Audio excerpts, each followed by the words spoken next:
ಬೆಂಗಳೂರಿನಲ್ಲಿ ಬಡವರ ಮನೆಗಳನ್ನ ಧ್ವಂಸಗೊಳಿಸಿ ಬುಲ್ಡೋಸರ್ ರಾಜಕೀಯ ನಡೆಸ್ತಾ ಇರುವ ಕಾಂಗ್ರೆಸ್ ಸರ್ಕಾರದ ಜನವಿರೋಧಿ ನೀತಿಯನ್ನ ಖಂಡಿಸಿ social democratic party of India Puttur ವಿಧಾನಸಭಾ ಕ್ಷೇತ್ರ ಸಮಿತಿ ವತಿಯಿಂದ ನಗರದ ದರ್ಬೆ ವೃತ್ತದಲ್ಲಿ ಪ್ರತಿಭಟನೆ ನಡೆಯಿತು. ಪ್ರತಿಭಟನೆಯನ್ನ ಉದ್ದೇಶಿಸಿ ಮಾತನಾಡಿದ ಎಸ್ಡಿಪಿಐ ಬೆಳ್ಳಾರೆ ಬ್ಲಾಕ್ ಅಧ್ಯಕ್ಷ ಎಂಎ ರಫೀಕ್ ಅವರು ಕಾಂಗ್ರೆಸ್ ಸರ್ಕಾರದ ವಿರುದ್ಧ ತೀವ್ರ ವಾಗ್ದಾಳಿಯನ್ನ ನಡೆಸಿದ್ರು. ಪಂಚ ಗ್ಯಾರಂಟಿಗಳನ್ನು ತೋರಿಸಿ ಕಾಂಗ್ರೆಸ್ ಪಕ್ಷವು ಮುಸ್ಲಿಂ ಸಮುದಾಯವನ್ನ ನಿರಂತರವಾಗಿ ವಂಚಿಸ್ತಾ ಬಂದಿದೆ. ಅಧಿಕಾರಕ್ಕೆ ಬಂದ ಮೇಲೆ ಬಡವರ ಹೊಟ್ಟೆಯ ಮೇಲೆ ಹೊಡೆಯುವಂತಹ ಕೆಲಸ ಮಾಡ್ತಾ ಇದೆ.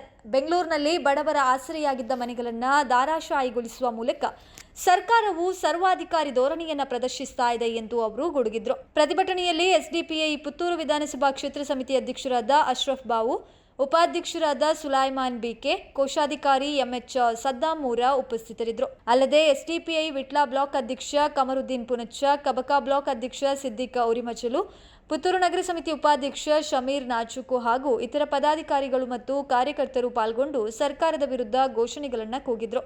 ಕಾರ್ಯಕ್ರಮದಲ್ಲಿ ಕ್ಷೇತ್ರದ ಜೊತೆ ಕಾರ್ಯದರ್ಶಿ ರಹೀಂ ಪುತ್ತೂರು ಸ್ವಾಗತಿಸಿ ಕಾರ್ಯಕ್ರಮವನ್ನ ನಿರೂಪಿಸಿದ್ರು. ಅದ್ದು ಕೋಡಿಪಾಡಿ ಅವರು ಧನ್ಯವಾದವನ್ನ ಸಮರ್ಪಿಸಿದ್ರು.